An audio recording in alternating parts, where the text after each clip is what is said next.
Welcome to the show, Billy. It's really great to have you on the Ones to Watch BTR Boxing Podcast Network show, and it's really surreal to have you on because I've watched you grow from a young boy in kickboxing, in the kickboxing gym in Droylsden, to become this solid professional who's sparring with the likes of A Patron and going on all these little adventures to different places across the world, and then watching you with fellow professionals who are being touted for big things. And you know, you seem to be surrounding yourself with these people that look like they're going to go on this upward trajectory. So it's great having you on and being able to sort of talk about like where this journey's started out and where it is and where it's potentially going. So for the benefit of the people that don't know what your background is, it is from kickboxing and you transitioned into boxing, but just tell a little bit for the listeners and the benefit of those, like where it all began for you. Yeah, definitely. I just want to say thanks for having me on, Sean. You know, it's nice to see you again.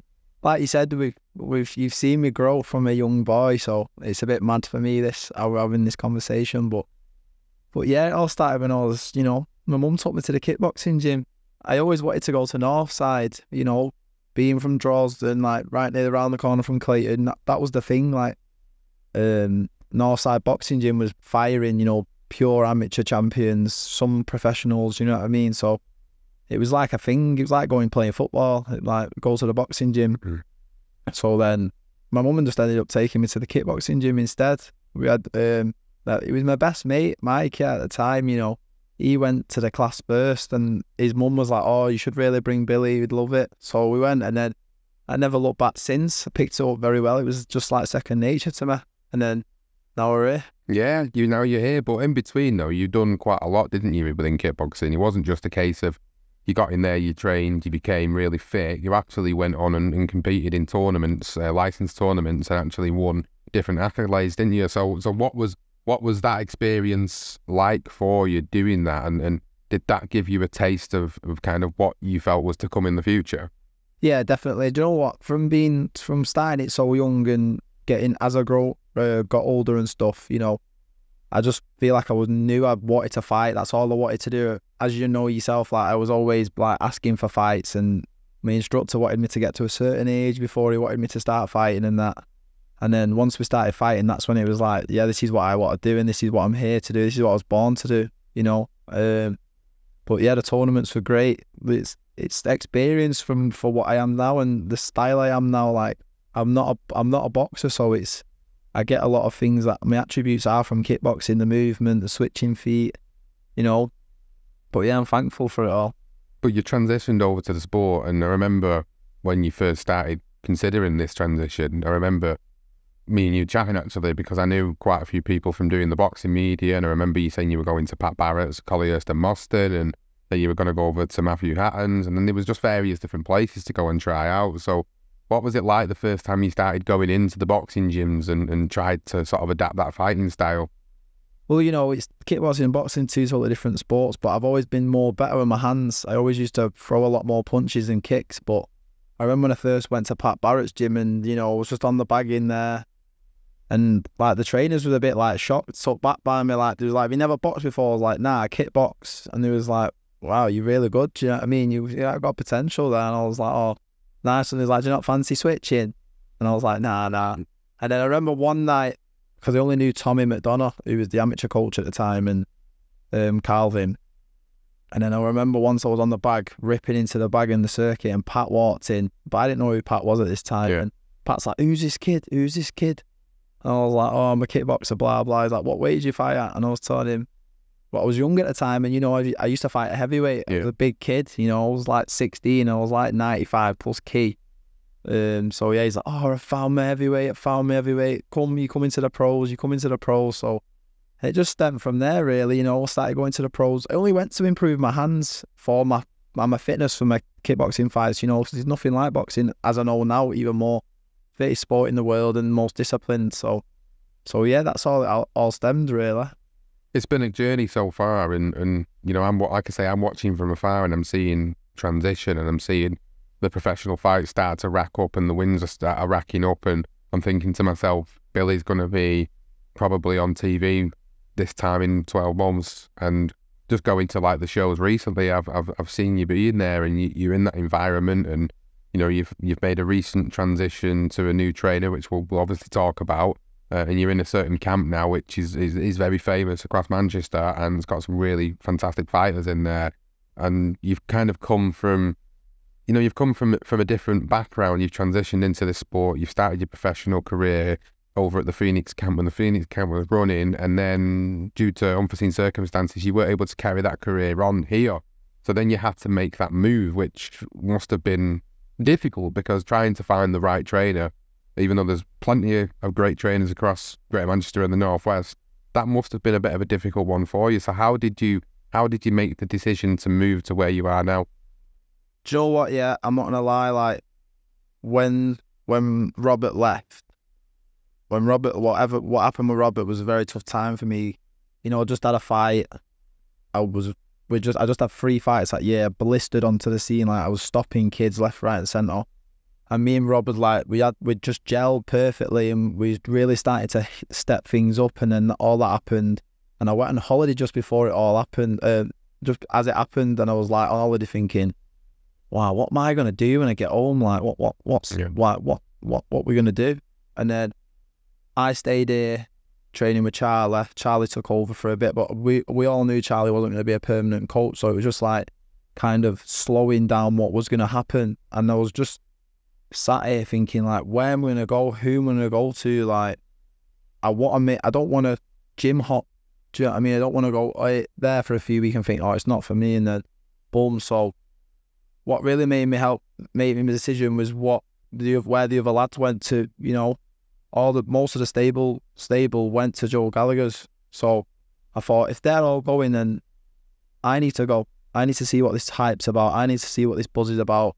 And the only regret I have is not going there sooner. Yeah. Do you know what I mean? Like I was the last person out of this gym I was just coming here, doing my own thing, doing my bar backgrounds by myself, staying fit, because I thought, if I do go to a gym, I want to be fit at the gym. Don't want to have to come back a parcel and then have to prove myself. Do you know what I mean? So, that's my only regret, not going to Joe sooner. So did you go to Joe? Did you have to do like a bit of a trial period with Joe? Because I can imagine knowing Joe and knowing the fighters that have been with him, and he's very methodical about what he does, and he's very cautious about who he lets in his gym and who he lets come around him and his fighters. So was there like some sort of initiation that you had to do to be able to prove that you were worthy enough for him to train you? Yeah, like we done like a 2-week initiation. You turn up when Joe says turn up, and you do what Joe says. And if he likes you, he likes you. If he doesn't, you don't. There's the door. If he don't like you, he obviously liked me. We gelled. To be fair, Joe's a very good coach. He's very old school, and I like old school. It keeps me informed. It keeps you in check, and there's no cutting corners with Joe. And there's just so much knowledge there. Like, it's been tested and proven with Joe multiple times, Callum Smith, Liam Smith, Tasha Jonas, Paul Butler. Like, the list goes on. British champions. Like, I remember when Mark Efron fought the other week, and the British belt, the Lonsdale belt, was there in the gym. And Joe pulled me over and was like, I've had 3 super middleweights, 2 light heavyweights, 1 cruiserweight, this weight, that weight, win this belt. And he said, you're going to be number whatever on whatever weight. And I was like, it just made me realise again there, like, this man's been tested and proven multiple times. So why not go there? Yeah. No, it's a really big decision. And when I seen the news watching from afar, I was like, oh my God, he's gone Joe Gallagher. And I'm like, this could be really the thing that steps into that next level now, with having that transition from going from Phoenix and obviously Rob Rimmer and the changes there, to then going to Gallagher, and with the greatest of respect, Joe's on a different level than most trainers in this area, and as a result of that, you can tap into that knowledge. But it's not just that. I think that's big about that. It's the camp itself. It's the history of Champs Camp. It's the legacy that has behind it, and what Joe was about in the 80s and the 90s, and it's also about who he has with him at the moment as well. So obviously Jack Massey went over there as well. Obviously you've got Mark Efron over there. Tasha Jonas is obviously coming towards the end of her career, and she'll be finishing up, but she's probably got 1 or 2 big fights in her left. So you're surrounded by champions or ex-world champions, or people that pop in the gym that are former world champions, and that must give you that sort of inspiration and determination to think, I'm going to be next on that list. Yeah, definitely. For Joel to have me training in his camp, that says something about me. Like, he would, if he don't see it like a fire in me or a spark or potential, then he wouldn't have me training. You know, I said it on an interview the other day. Joel's very passionate about boxing. That's what I've noticed about him. Like, he loves the sport. He lives and breathes it. You know, like, he sends me videos of fights, or he'll put fights in the chat. You know what I mean? He knows everything, what's going on, who's fighting here, wherever. Like, and I like that about Joe, because it proves to us, like, you know, he's switched on. He's not like a mug. He's not messing about. Even being in the changing room with him, with some of his fighters, and he's like on everything. Like, no, yeah, do you know what I mean? Like, yeah. He's on it. He's on the ball. You can't get away with anything, and I love that about Joe. But like you said, having that experience around the gym, like you said, Tasha Jonas, Paul Butler, Jack Massey's been big at domestic level, just waiting for that breakthrough. Even up and coming prospects like Jake Dodd, you know, just fought, come bronze in the Commonwealths, you know. Josh Holmes flying through the scene, hopefully getting a title soon. Sean, who's just won two belts. There's loads of them. Macaulay McGowan, very experienced, you know, starting to settle at his own weight now, and you'll be expecting big things. The whole gym is booming, and it's just, I'm just glad to be a part of it. Yeah, it's big, and I'm really pleased for you as an individual, because it's kind of, to me, that shows a statement of intent of where you're going to go in your career. If you're with someone like Joe, you think if this is a fighter that's going to win at least a domestic title, and that's kind of like the benchmark with Joe and his fighters. Most of his fighters go on to win at least British titles, some of them European, some of them world, some of them multiple world titles, and as a result of that, you know, that brings that sort of fame, notoriety, pressure, and everything that comes with it. But you know, it's not just being with Joe that I've seen that has been a big experiences for you. One of the biggest things I saw in the last 18 months was the fact that you went over to spar and train with Artur Beterbiev, the best light heavyweight on the planet at the moment, one of the best fighters in the world, and that must have been one hell of an experience. And how did that come about? Do you know what? I don't even know. I think my manager helps, and I think Lyndon's been over there. Lyndon Arthur's been sparring with him for when he fought, is it Joe Smith? Yes. Yeah, I think Lyndon went over there, so I think Kevin, my manager, helped sort that out. So then I think when it come around that he was fighting Yard, Mark must have said, better be as trainer if you don't need like light heavyweights, like flip. And then Kevin just threw me and Callum Simpson's name out there, and they said yes. And we got there, and do you know what? Like I was saying, I didn't know what gym to go to, and I was in a bit of a thing. Like, I was just stuck in the gym. I was still training hard, but I was doing my own thing, you know, doing whatever. And that came about, and I think it come about at the perfect time, because I just needed to get away from here and really think about things, and it really opened my eyes about this sport. You know, like, we're professional athletes at the end of the day, and the start of it, professional, you know, you need to act professional, be professional in all aspects, in and out the ring, and that's what going to that camp showed me. You know, I love food, you know, I'm a big foodie. Like I said, I used to fight kickboxing heavyweight, and the weight was never a problem. Cutting weight was never a problem. But I remember after like my pro fights, I'd balloon up to like 15 stone within like weeks, because I'm just eating what I want and doing what I want, still training, but ballooning up. Yeah. But when I went over there, they were saying, like, you know, you can't really be doing that. I don't let Mark was saying, I don't let his fighters go over a certain weight, because you never know what can happen. And I could get a phone call tomorrow. Yeah. You know, and say, can you make light heavy in 2 weeks? Yeah, I could. Do you know what I mean? So if I was 15 stone, then I've just wasted that opportunity, and that could change your life. Do you know what I mean? That one fight. So going to Canada was just like a big eye opener for me, and a massive experience, and I'm very thankful for it. And the time it happened was just perfect. So the question that's probably going to be on everybody's lips is, how was it? How was training with him? How was sparring with him? Because obviously we know his power, we know what he can do in a ring, we know his experience. People are saying he's the best light heavyweight of this generation, that nobody's going to beat him, that Dimitri Bivol won't beat him.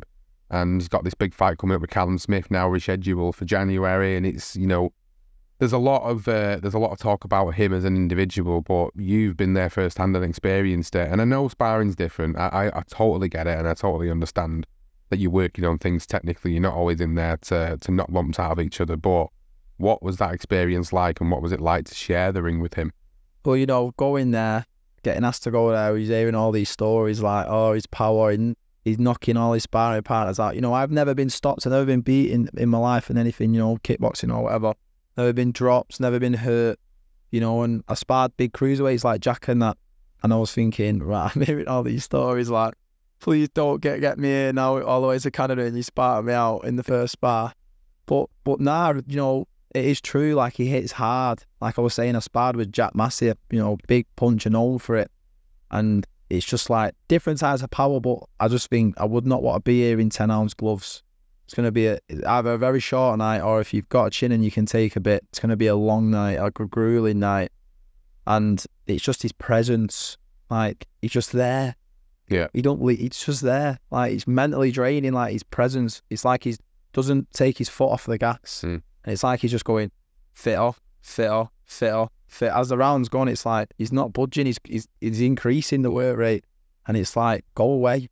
Do you know what I mean? Like get away from me. But very humble guy, you know, very funny. You wouldn't think he just looks like a dead mean guy, but he's dead funny, very humble. You know, he's a very religious man, you know, which I think that comes with it. And yeah, the team treat us like it was perfect. You know, they couldn't treat us any better. Mark and the rest of the lads, even some of the rival lads, we know, we met some of the guys who like design the rival stuff, and we met Russ, who owns Rival. Mega guys, it was mega experience.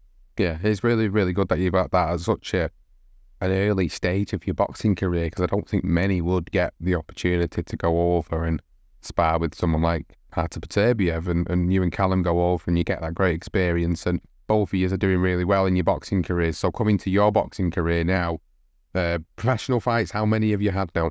9 now. So it's 9, so it's flew by. It's flew by the fact that 9 in 2 years. Yeah, well that's good. That's what you want. You want to be active. You don't want to be inactive, do you? You want to move through the rankings. But taking it back to when you first started, when you first transitioned, what was the difference like getting in a boxing ring and not going there naturally to throw a roundhouse or a spinning back kick or anything that relates to kickboxing? What was it like trying to sort of go in there and do it completely different than what you're used to? Well, do you know what? Because we made sure that the transition was proper. Like, I was a big guy. Rob didn't want me to fight at that weight, which I understand. You know, boxing's different. There's big monsters at cruiserweight or heavyweight or whatever. So it took me a good 6 months. We used the 6 months to transition, get the weight down, and just slowly improve the boxing and transition into the boxing sort of style. Not take everything away, because some of the attributes are from the kickboxing things I do. So we just used that 6 months to like get the weight down and focus on a debut, and we had a debut, and it was amazing. You know, like I said, I've always preferred using my hands, so I feel comfortable just using my hands as well. You know, don't get me wrong, I've had some spars and I've had some fights, and I think I'd love just open for that right now. I could just pop my leg up and pop you in the face, you know what I mean? But yeah, it is 2 totally different sports. It's crazy, like how things, even the way we punch in kickboxing and stuff, it's just totally different, you know. Yeah, it is. I mean, I've started training boxing at Marvin's, and naturally my hands always go higher than where they should be. So when I'm putting a guard up, I'm naturally like, I was always doing that rather than sort of doing this, which is you need to be close in and protect your body and protect your face. And it is a weird transition, but I think it's one that you can get used to pretty quickly, especially if you've had that background and you've had that experience and you've been in the ring. And that's kind of what I found different to doing it as well, was like, you know, you talked about Beterbiev and you talked about his presence always being there. And I think when you're in the ring, when you're sparring somebody, you know, you're either going to go 2 ways. You're either going to start taking backward steps and looking for the ropes in the corners, or you're going to hold centre ring and you're going to just do them small steps, either backwards, sideways, whatever it is you need to do to move around your opponent. So it's a massive difference. And trying to adapt from setting yourself up for a certain kick to setting yourself up for a certain punch isn't as easy as what people may think. I think people just have this automatic assumption that maybe because you can do one, you can do the other. And that doesn't necessarily mean that, because you came from a kickboxing background and didn't essentially have an amateur boxing career. And some people swear by the fact that you have to have an amateur boxing career. So how has that been different for you? Is this why you've been so active, is to kind of build up resume now before them big fights start coming. Yeah, definitely. We've got, when you've boxed at amateur level for a lot of years, you've got that experience. Obviously pro and amateur are two totally different things. You understand that, but you still got the boxing experience behind you. You've done this, done that. So that's what it is for me now. Just ticking boxes. Ticking boxes of what's to come or what can happen and can I deal with that. Like even like third fight in, fought southpaw. You know what I mean? Just little things like that. Ticking boxes. That's what the small horse shows are for. Trial and error. And that's what we're doing at the moment. I'm young, I'm 22, there's no rush. Not a lot of people turn pro at this age. I'm nowhere near Pete. So there's no rush. That's why it's trial and error. Make them mistakes now before we're on top and it's too late and it costs us, a loss. Yeah. And that's always been my worry with fighters. And I've always said every time I've reviewed shows or I've done podcasts or whatever, my thing has always been like, stop trying to rush a certain fighter into a certain fight because you want the money quicker if you're the promoter or you're the management team. And I'm not suggesting that that's going to happen with you, but I've always sort of looked at you and thought, well, he's transitioned from this sport to this sport. He hasn't got that amateur background, so he's got to learn on the job. He's got to have these learning fights because eventually, when he does come up against somebody that isn't just going to go away straight away after the first combination or isn't, you're not going to be able to dominate them like you've dominated other opponents. That's where your learning really begins, and that's where you get that chance to sort of get into that level of adversity where you can learn from that and then you can adapt to it, and then you're not just got the same game plan, you've got game plans A, B, C and D and maybe even E depending on the fighter you've got facing you in the other corner. But it's about making sure that you get the right experiences, because if I always say if you end up fighting 20 journeymen, you're not going to learn. You're going to learn something from maybe the first 10 fights, and then after that you're just going to start to coast with these guys. And then when you do come up against somebody, I remember very famously Zelfa Barrett, that's who it happened to, and I remember Zelfa getting 20 fights into his career and then coming up against Ronnie Clark, who was a legit step up for him, and he lost that fight because I don't think he'd had the experience of fighting somebody like him, and the guys he'd fought before, with all due respect, wasn't really giving him the test that he need. So that's always been my sort of worry with fighters is don't rush them too soon. So it's good that you've had 9 fights in 2 years, but I worry like that they're going to try and fast track you sooner because of your reputation. You're starting to grow a really good following. You're being seen around really good individuals. You've got a good network of people around you. You're at Joe Gallagher's gym. I know Joe probably wouldn't want to throw you into a fight, and he'd probably refuse. If a fight came tomorrow and it was a big fight and he doesn't think you're ready for it, I know he wouldn't throw you in there. That's what Joe's like. But is there a worry that might happen where they might come along, Kev Marie might get a phone call and say, look, we've got this slot on this show, it's a TV show, we're wanting to fight this individual in his division, we're going to pay him X amount of pounds to do so. Initially you'd have to think about it, but ultimately what would your thoughts be on something like that happening? Like I said, it all depends on how I am, like if I'm ready, if I've been sparring recently and how soon that fight is. And I've got a good team around me. Like you said, Joe's very, like I said before, Joe's very switched on. He's not a mug. He don't let things slide or let little stupid things happen. And Kevin's an amazing manager. Kevin's stable, growing massively. He's manages a lot of the top kids now on Sky Sports and upcoming prospects like myself. So yeah, I trust in Kevin and I trust in Joe, and I don't think anything stupid like that would ever happen. There's a future age, you know what I mean? It's a product and it's something we're building on, so there's no point of throwing it in the bin for just say a little payday or just to please someone else. I'll step up when I'm ready, when we're ready to step up, and that's how it is. Yeah, and that's good, and that's exactly what I was expecting you to say, to be honest with you, because I wouldn't want to see that happen, to not somebody that I follow, but somebody that I know. And I've watched grow up through this sport and then transition into the point where he's becoming quite well known in this particular area of the Northwest, and eventually that's going to transition nationally where other fighters are going to be taking a notice of you and starting to look at maybe this is a guy I'm going to face in the future. So you know, what sort of campaign are you looking at the moment in terms of division-wise? Because I know you've kind of fluctuated a little bit finding weight. So have you got a sort of defined weight of where you're going to be going forward? Yeah, I fight at light heavy at the moment, and I think we're probably going to end up staying there. But you never know, stuff could happen. I could move up, I could go down. You know, I'm growing, and just depends on how. You know, I don't want to be one of these fighters. Like I see some fighters, and they look like they've at the weigh and just look like dead, and I'm like, I don't want to do that. You know what I mean? I've never had to do it in kickboxing, so like, I don't want my performances and stuff like that to be affected just because you wanted to make a little weight, few pounds down. Do you know what I mean? There's no point. Like, you need to be happy in your body and feel good in yourself. I don't care like about whatever. It's how I feel as a person, and it's how I feel in my own body. Like, if I feel good at a weight, then I'll do it. If I don't, then I'm not going to do it. Yeah. Simple. But like, it's like you said, of all these small horse shows and that, it's like trial and error. You know, and it's like you said about a journeyman. Obviously, eventually you are gonna have to step up and have 50-50s and do this and do that. But that when you're at Red, some people with a bit of a winning record, some people with a few stoppages, you know, and like some tough journeymen who fought like the likes of Felix Cash and Deniz and stuff, you know. So I've been tested already quite a few times, you know, and that's why I'm kind of glad I went Canada, because it made me realise like I am worthy of this level. You know, he didn't like walk over me. We stood there sometimes and like went bang for bang. Do you know what I mean?